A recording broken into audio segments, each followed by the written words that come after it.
The night sky brooded above Minas Tirith, a canopy of restless clouds roiling in the gloom, as though they were stirred by the war drums echoing from far to the east.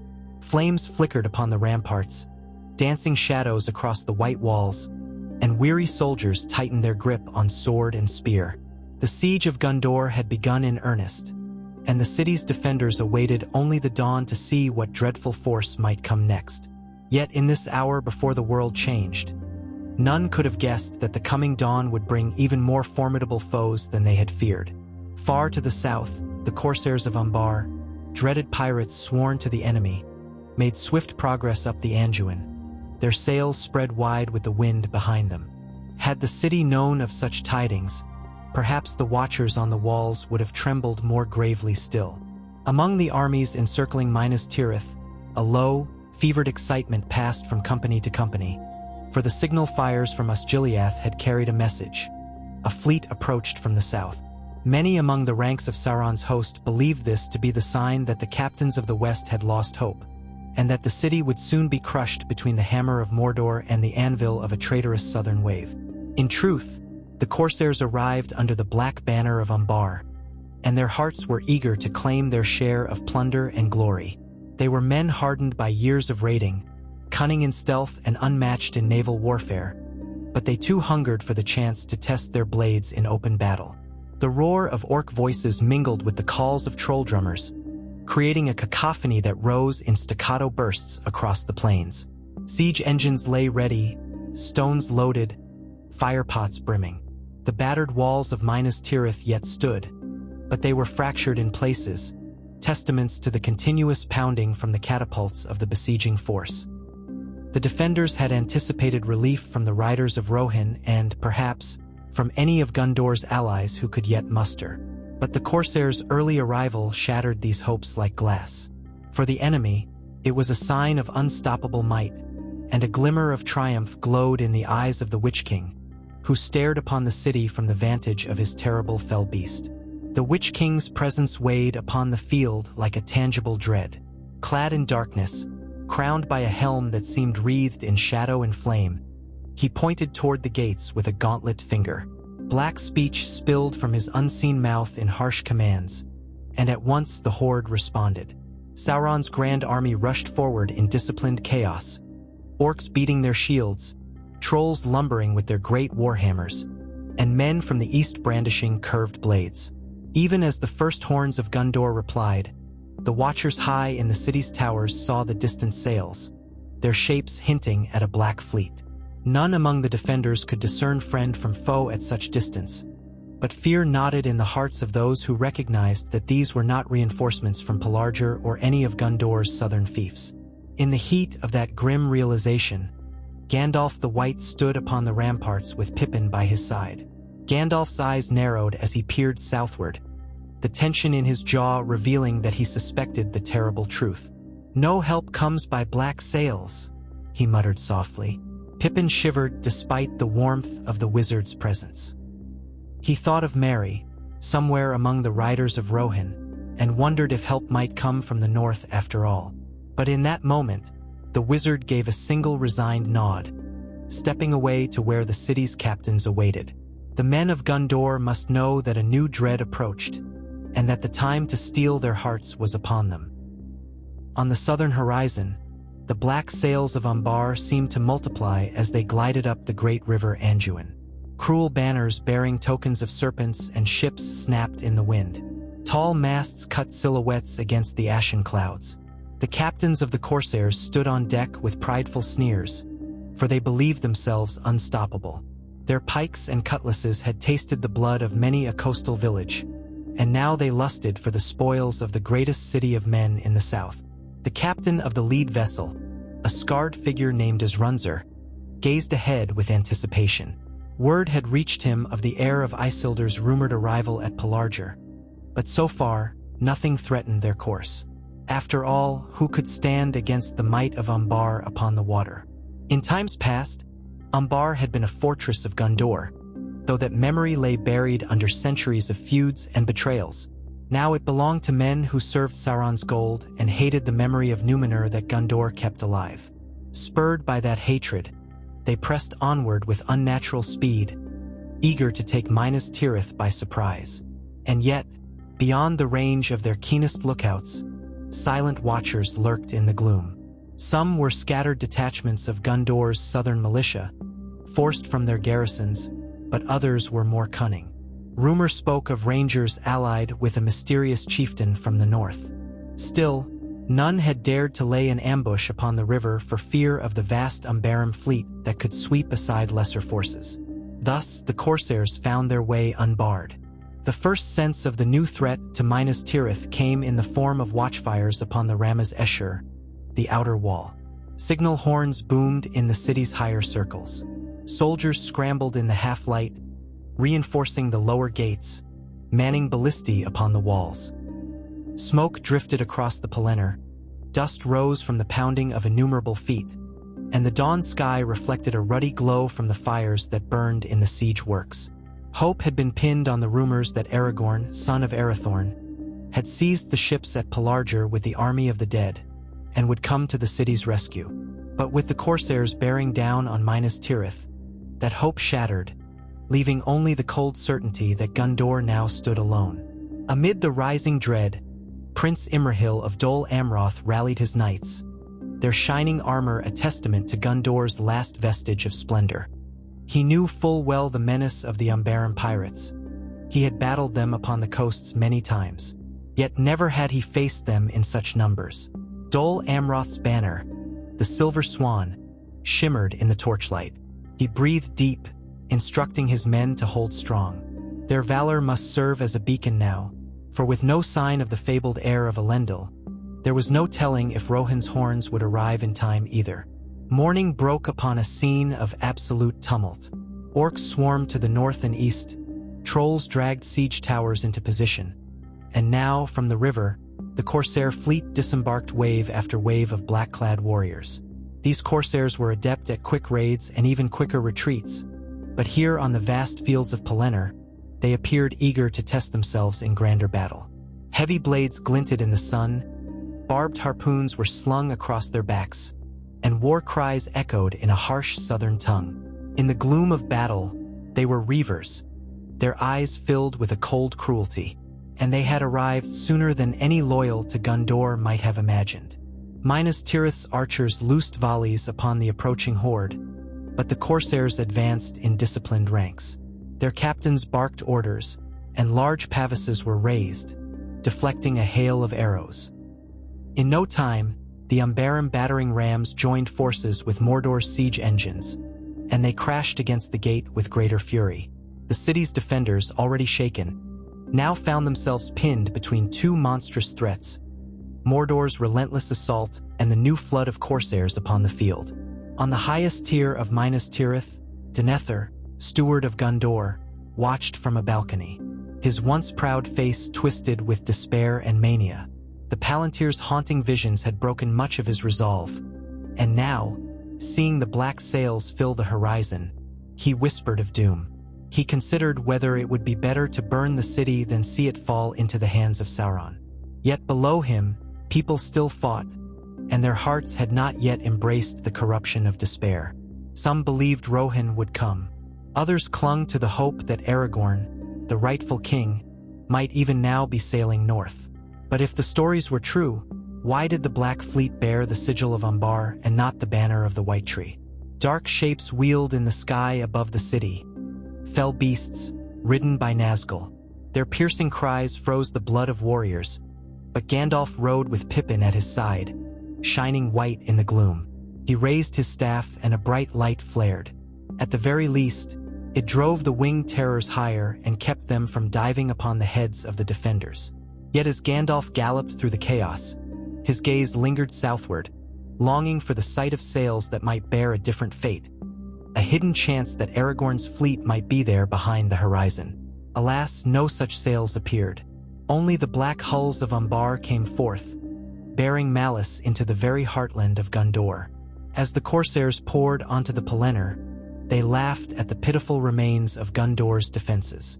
Blocks of orcs parted to let them through, for the armies of Mordor were eager to see how men would slay men. The field resounded with the clash of steel and the shrieks of the wounded. Soldiers of Gondor, pressed from multiple fronts, fought valiantly but struggled to maintain formation. Everywhere the Black Serpent of Umbar advanced, devastation followed.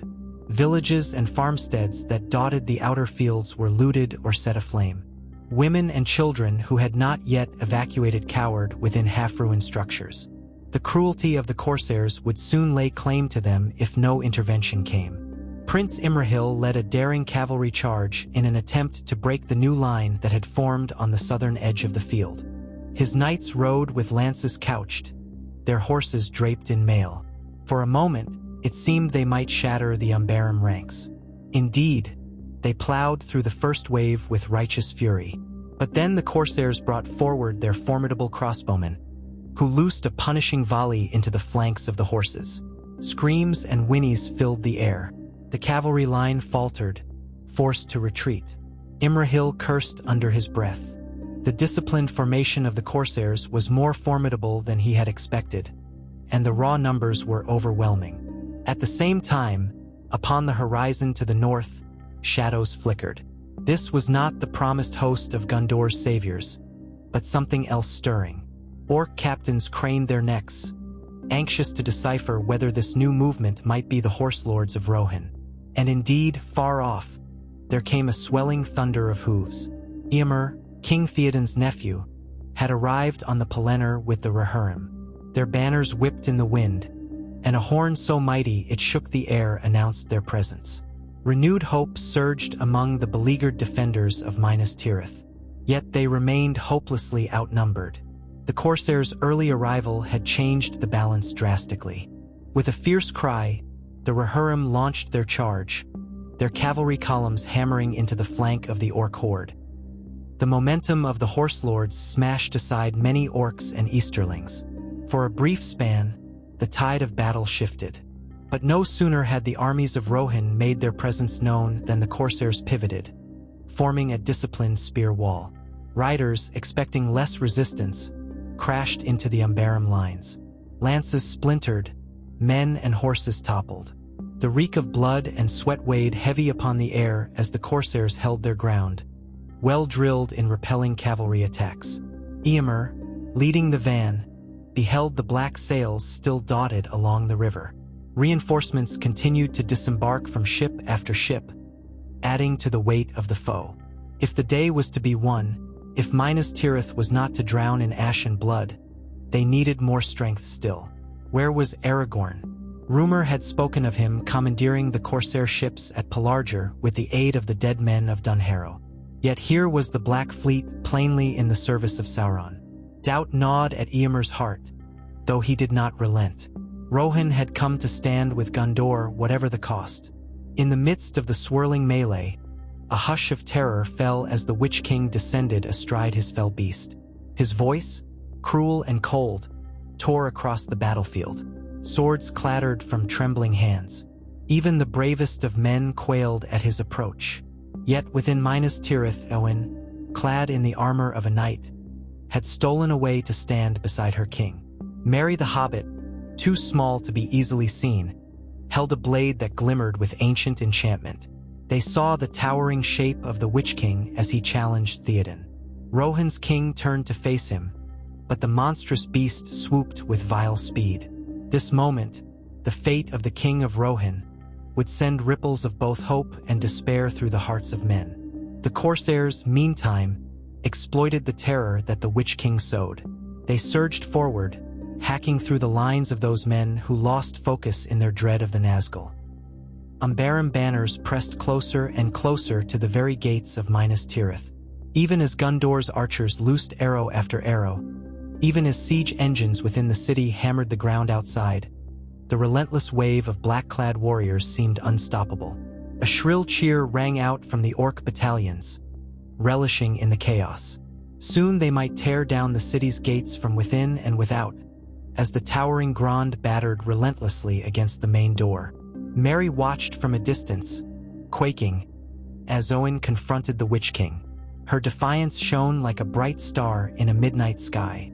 The Pelennor seemed to pause when the Witch King's fell beast was dispatched, and he stood on the ground, menacing black cloak rustling with unearthly wind. Merry gathered his courage. It was in that moment of defiance that something in the wind changed. The sun's rays sliced through the heavy clouds, if only for a breath, as though granting a final grace upon the field. Echoes of prophecy stirred in the air. But the Corsairs, relentless in their bloodlust, cared little for any prophecy. They pressed onward, eager to exploit the city's vulnerability. Imrahil's knights regrouped, aided by pockets of defiant guardsmen from various city gates. They charged again, this time employing more cunning tactics, splitting their formations to encircle smaller groups of Corsairs. The swirl of banners was a riot of color amid the dust and the smoke, as men on both sides hacked and thrust in desperate contest. Corpses littered the field, and the moans of the injured filled the spaces between clashing steel. Clouds of flies began to gather, the Pelennor turning into a graveyard before the city's very walls. Some among Gondor's defenders whispered that the day was lost. Others held fast, if only from grim duty. Within the city, the people huddled in fear. Mothers held crying children close. Old men prayed in hushed voices. The sting of despair permeated every courtyard.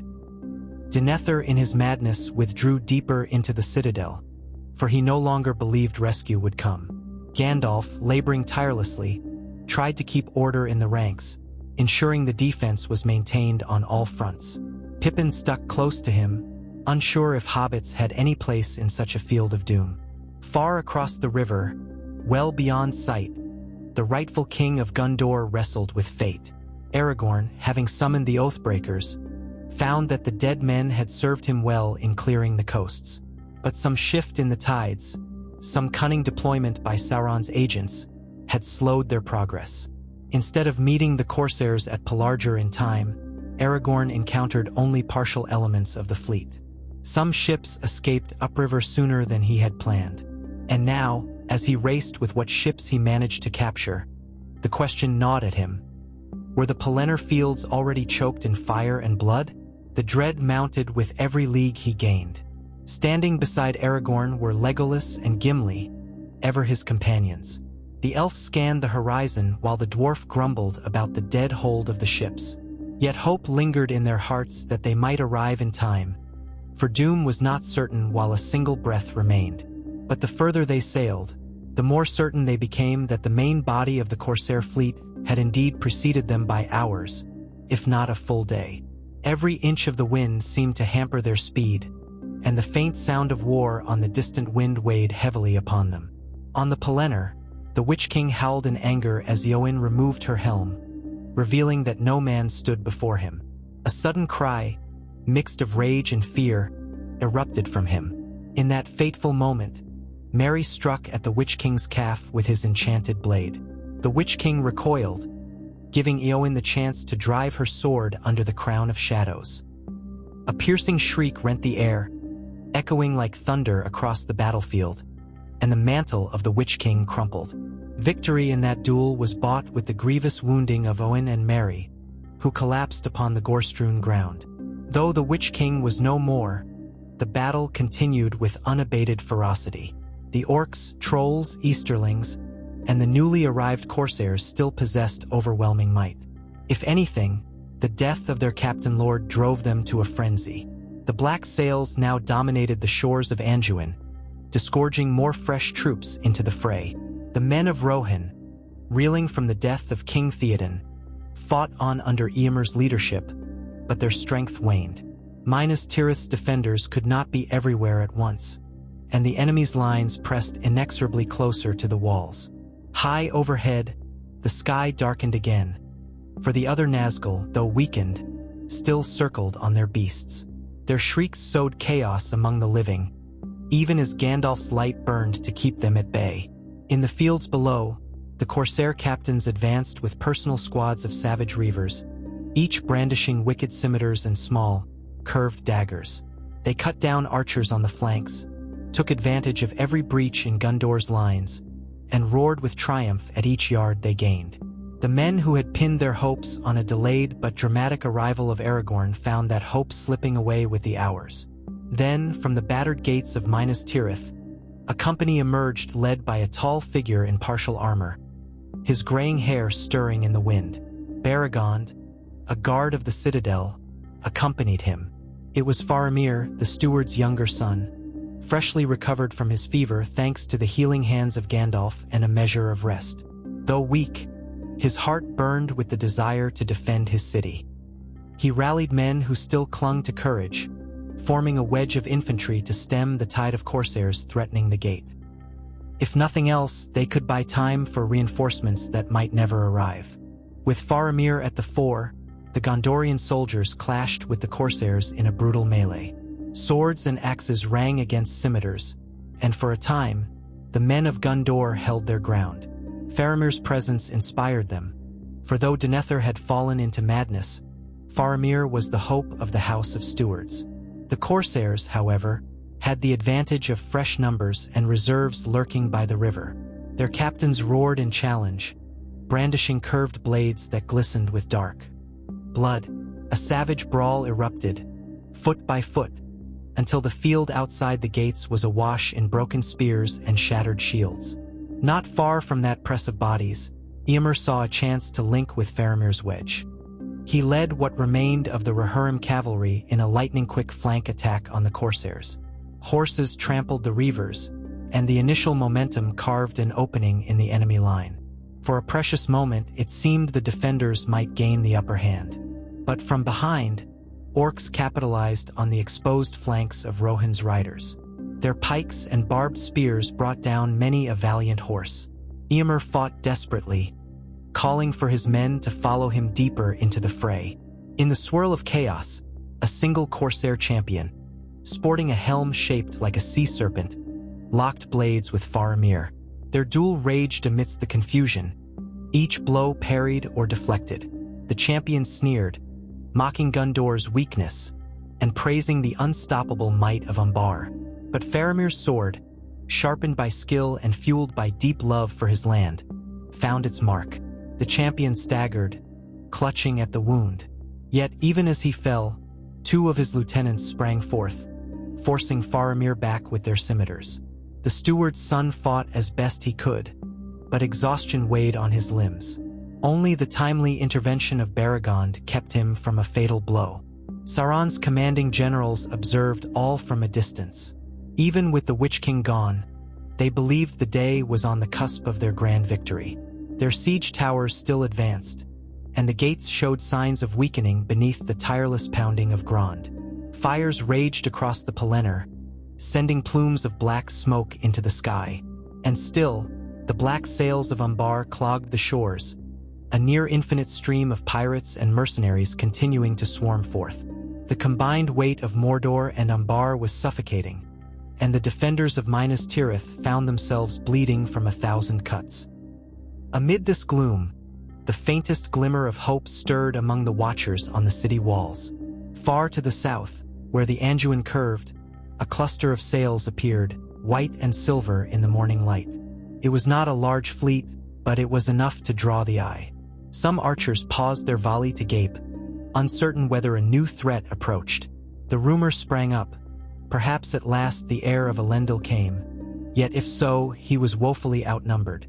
Still, the arrival of any ally might tip the scales, if only for a moment. Word traveled swiftly among the defenders. Look to the river, our help may be coming. But in the heart of Aragorn, as he stood upon the deck of the lead ship, dread coiled. He could see through the haze of smoke the monstrous fleet already anchored at the city's shore. He knew he was late.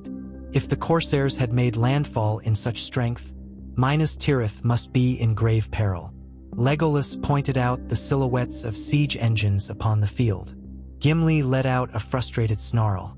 All around them, the men who had accompanied Aragorn from Pelargir tensed at the sight. Would they be able to break through the blockade?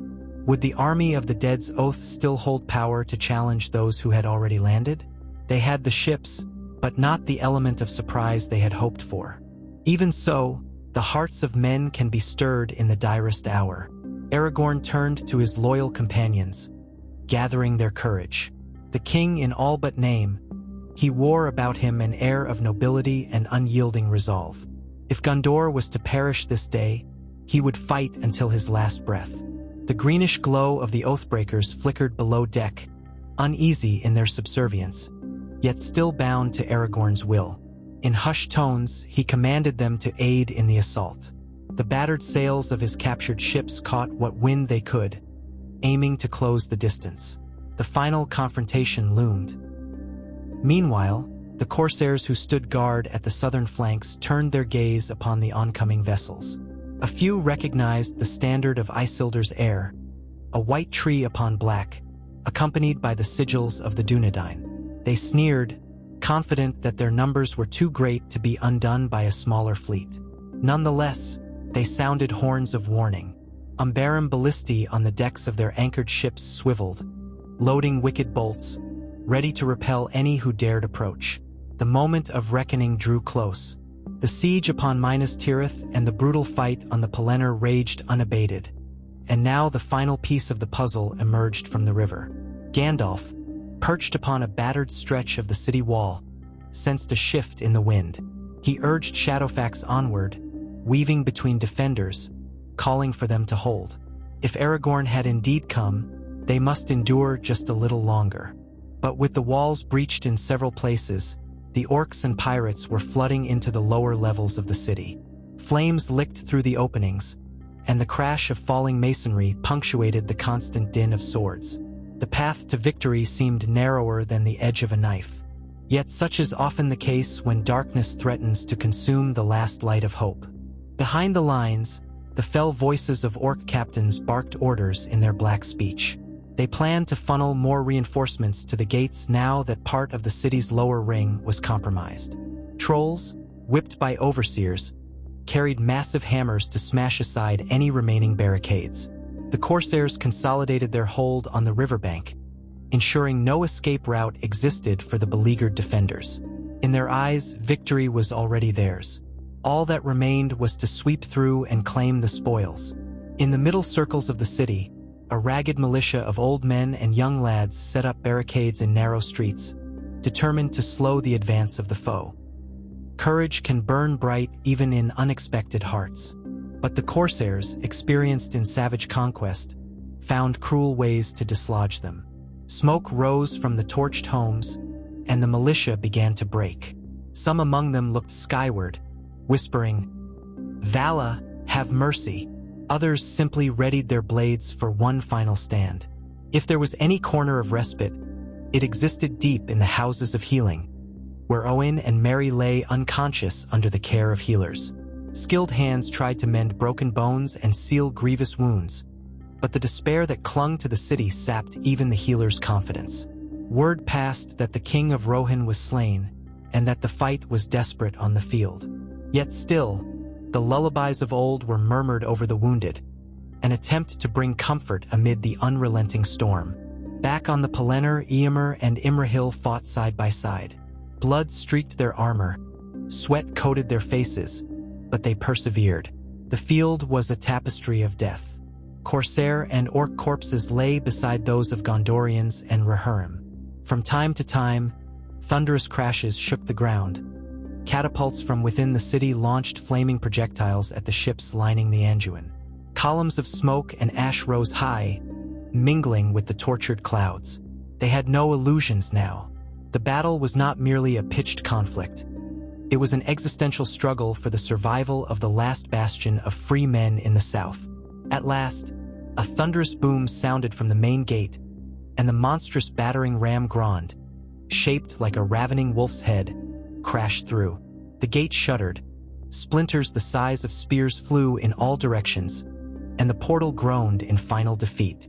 With triumphant roars, orcs and pirates alike surged forward. The outer defenses of Minas Tirith were fully breached, and the tide of darkness spilled into the first circle. Yet, as black as the hour seemed, a cry echoed from the river. A war horn, high and clear, cut through the chaos. Aragorn had made landfall. In the tumult, the Corsair rearguard scrambled to repel this new threat, but they were disorganized. The Oathbreakers poured forth, ethereal shapes moving with eerie silence across the battlefield. Men of Umbar quaked at the sight of undead warriors who could not be killed by ordinary means. Aragorn leapt from the ship onto the docks, Anduril shining bright as if forged from starlight. Legolas and Gimli joined him, each rallying the men they had brought. The clash on the shore was swift and brutal, overshadowed by the screams of terrified Corsairs unprepared to fight an army already dead. Still, the main body of Corsairs and orcs within the city and upon the field was vast. Even if Aragorn could break the blockade at the docks, Minas Tirith was being overrun. Gandalf, glimpsing Aragorn from afar, felt a spark of renewed resolve. He signaled to the city watch, who began to ring the great bell, warning defenders to rally to the upper circles. The time had come to form a desperate last stand. For if the Corsairs who had penetrated the gates pressed their advantage before Aragorn could reach them, all hope would be lost. And so, upon the Pelennor Fields and in the streets of Minas Tirith, a grim crescendo of violence engulfed all. Blood ran in rivulets through the alleys, and the wails of the dying filled the air. Flames consumed shattered houses, and the black sails of Umbar towered behind the city like a lethal sentinel, their vantage a reminder of the unstoppable wave that had arrived too soon. Sauron's forces exulted in what they believed would be their final triumph. Aragorn's forces strove to reverse a fate that seemed sealed. Rohan's riders fought valiantly, outnumbered and nearly spent.